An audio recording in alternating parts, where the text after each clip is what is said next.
Assalamualaikum warahmatullahi wabarakatuh. Perkenalkan, nama saya Umar Fanani, mahasiswa Teknik Sipil angkatan 2024 dengan nomor induk mahasiswa 3624100071. Video ini saya bikin untuk mengerjakan ujian tengah semester 2024. Berikut videonya dan selamat menyaksikan.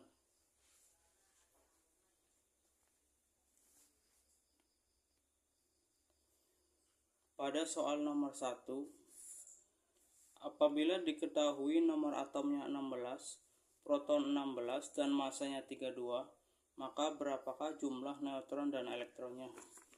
Untuk nomor 1, kita harus mengetahui tentang lambang unsur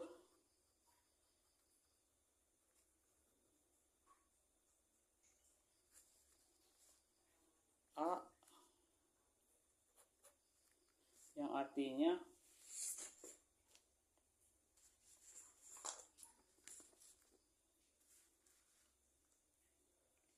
X adalah lambang unsur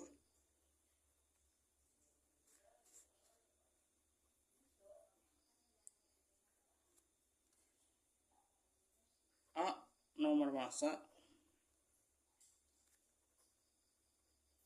dan Z adalah nomor atom.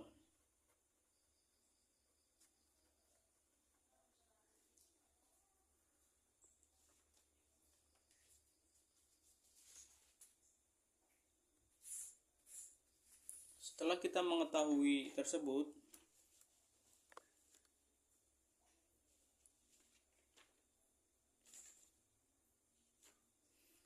untuk yang soal nomor 1 adalah 1A. Nomor atomnya diketahui adalah 16.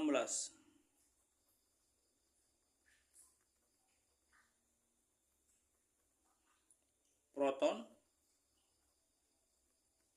16. Dan nomor massa adalah 32. Dari atom, kita udah tahu jumlah proton adalah jumlah elektron. Jumlah proton adalah jumlah elektron. Jadi jumlah elektronnya yang dipertanyakan di sini udah jelas adalah 16. Jumlah proton sama dengan 16. Terus bagaimana cara menghitung jumlah neutron? Jumlah neutron adalah nomor massa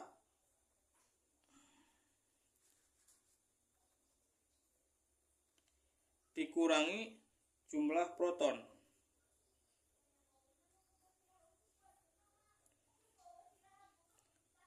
Masanya kan udah diketahui tadi, jumlah masanya adalah 32. Tinggal dikurangi aja dengan jumlah proton 16. Jadi neutronnya adalah 16. Untuk pertanyaan yang ke B,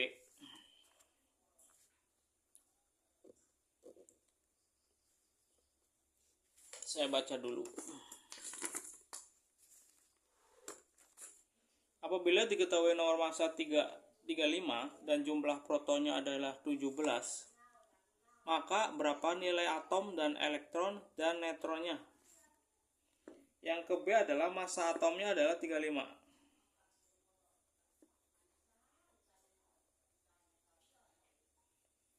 Jumlah proton adalah 17.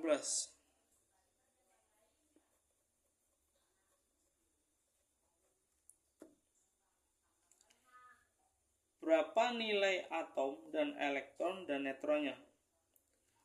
Dari jumlah proton, kita sudah ketahui nomor atomnya adalah 17. Karena nomor proton adalah 17. Karena atom ini adalah netral. Cara menghitung neutron adalah nomor massa dikurangi jumlah proton.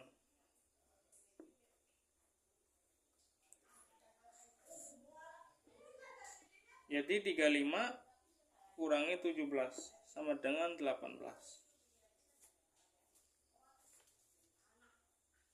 Untuk yang pertanyaan yang kecil, apabila diketahui nomor atom 26 dan neutron 13, maka berapakah nilai proton, elektron, dan nomor massa dari lambang unsur tersebut? Sudah diketahui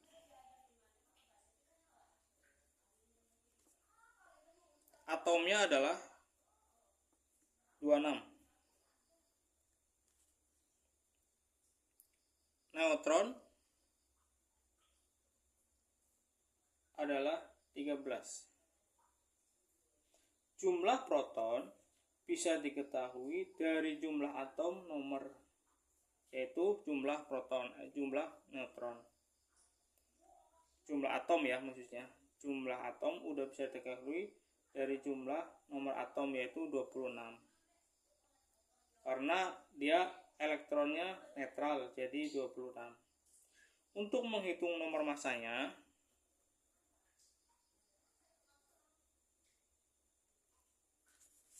jumlah proton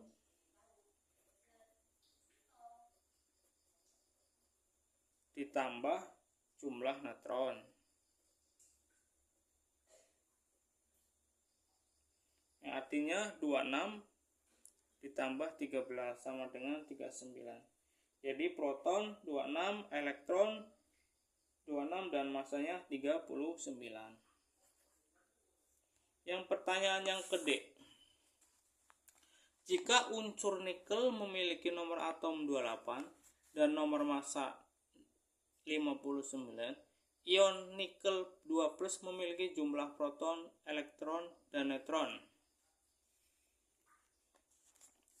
Nikel yang D ya, N1 apa nikel ya, nikel memiliki nomor atom 28 dan massanya adalah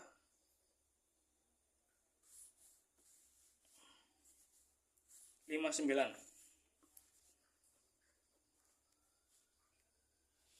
Ion nikel plus 2, karena ion ini memiliki muatan plus 2, maka kehilangan 2 elektron. Jadi kehilangan 2 elektron. Jadi jumlah protonnya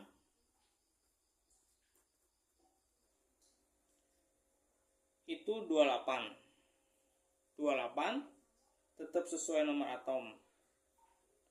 Tetap sesuai nomor atom ya. Jumlah elektronnya, elektron, karena tadi udah dikurangin 2, jadi 28 kurangi 2 sama dengan 26.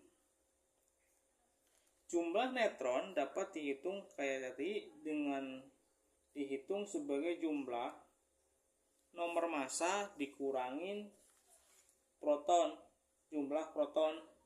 Artinya 59 yang massa dikurangi dengan 26 sama dengan 31. Itu nomor yang pertama. Sekarang kita nomor yang kedua. Balik dulu.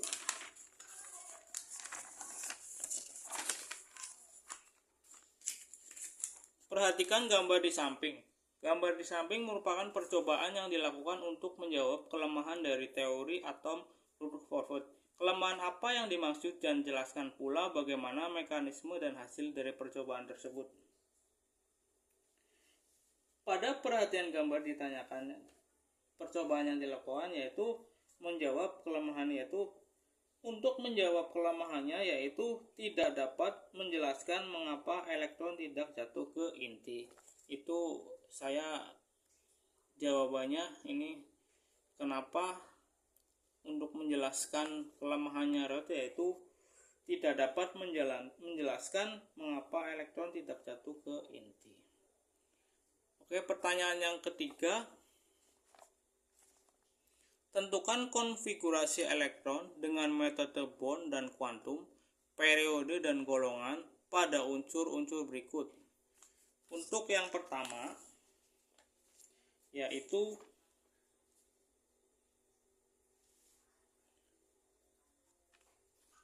di pertanyaan pertama adalah 25 mangan Mn ya. Itu lambangnya mangan. Mangan adalah lambangnya Mn. Jumlah atomnya itu 25.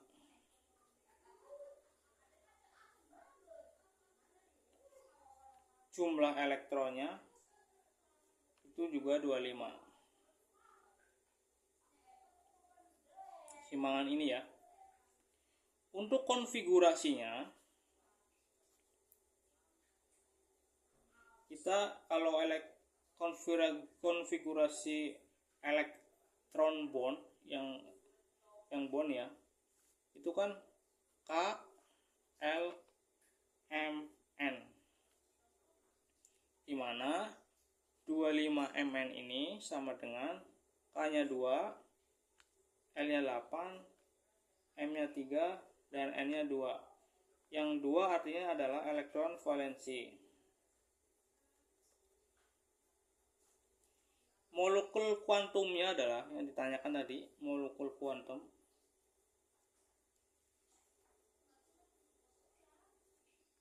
1s, 2s, 2p, 3s, 3p, 4s, 3d, dan 4p. Golongan dan periodenya merupakan golongan yang keempat. B ya. Golongan itu transisi.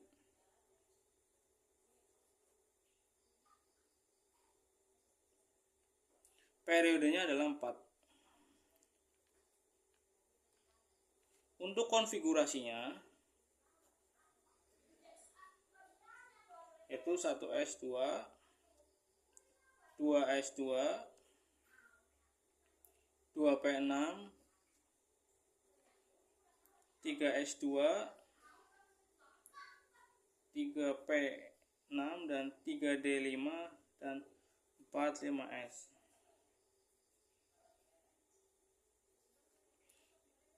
Jadi jumlah elektronnya ada di 4s2, yang artinya 2-nya jumlah elektron,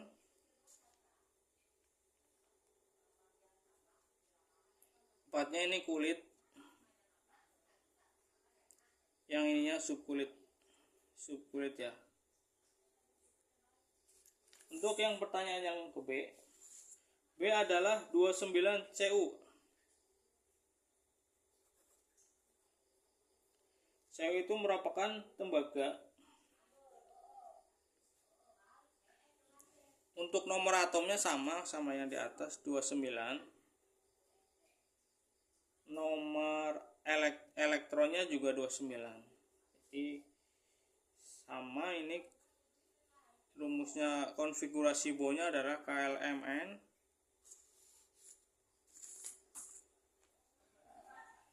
ini ya 2, ini ya 8, ini ya 18, ini 1. Dengan konfigurasi 2, 8, 18, 1. Konfigurasi elektron modelnya model kuantum ya. Kalau mengikuti aturan Aufbau, tembaga memiliki konfigurasi khusus yang stabil, jadi 3D penuh ya. Kalau tembaga ini stabil. Untuk konfigurasinya,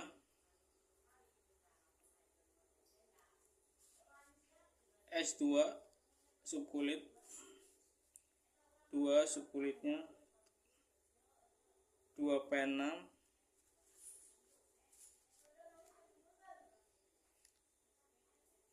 3 S2 3P6 3D10 4S1. Ini elektron, ini subkulit, ininya adalah kulitnya. Tembaga terletak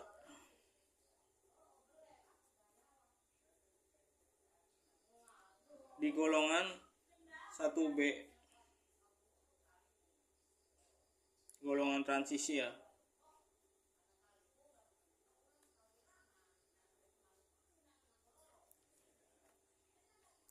Periodenya sama 4. Oke, pertanyaan selanjutnya. Jika diamati peristiwa yang terjadi di sekitar kita, ini nomor 4 ya Pak. Terdapat keterkaitannya dengan sifat ikatan kimia. Salah satunya air dan minyak yang tidak dapat larut dan menyatu. Mengapa peristiwa tersebut bisa terjadi? Jelaskan sifat kimianya.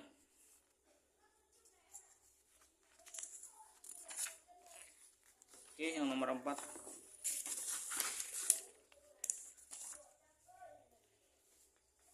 Kalau dari hasil yang saya baca sebelum tag video ini, air dan minyak tidak bisa larut ataupun menyatu karena perbedaan sifat kimia dan jenis ikatannya yang dimiliki keduanya.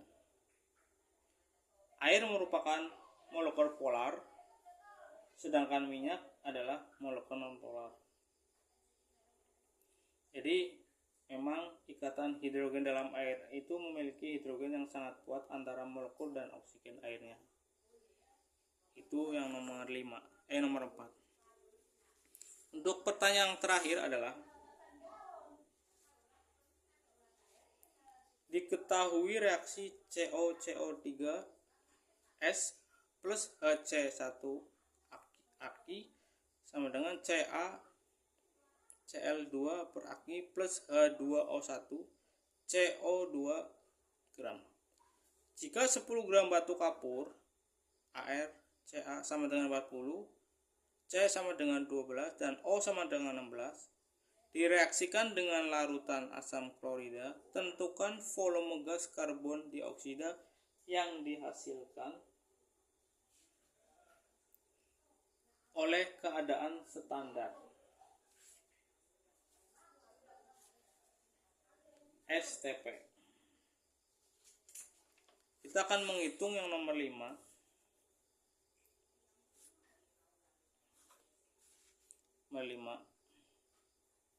Diketahui reaksinya.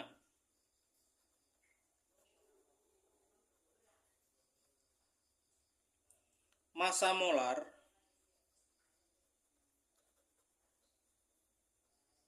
Mr.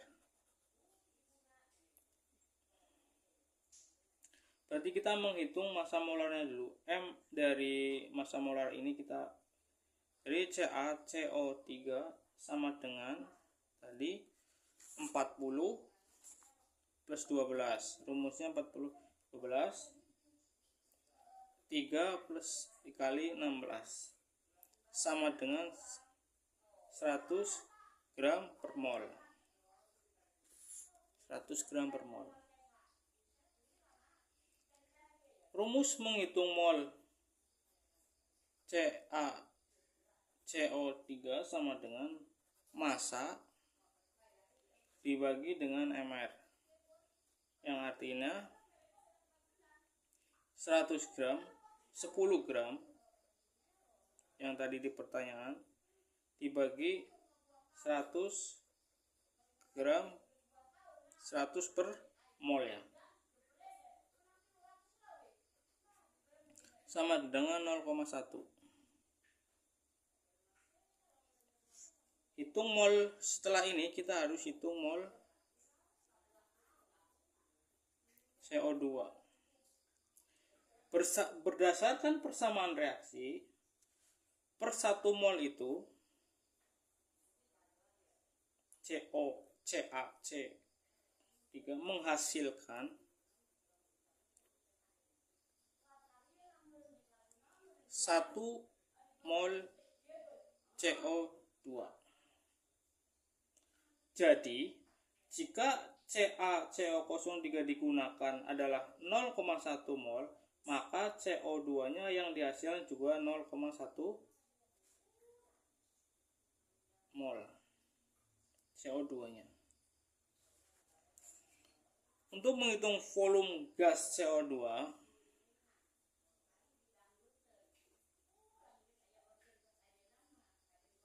pada STP, 1 mol gas menempati volume air 2/4 liter. Jadi 1 mol itu menempati 2,4 liter. Jadi volumenya, volume itu CO2 itu sama dengan 0,1 dikali 2,4 liter per mol, sama dengan 2,24 liter. Demikian tugas yang saya bikin, mudah-mudahan hasilnya memuaskan. Terima kasih. Assalamualaikum warahmatullahi wabarakatuh.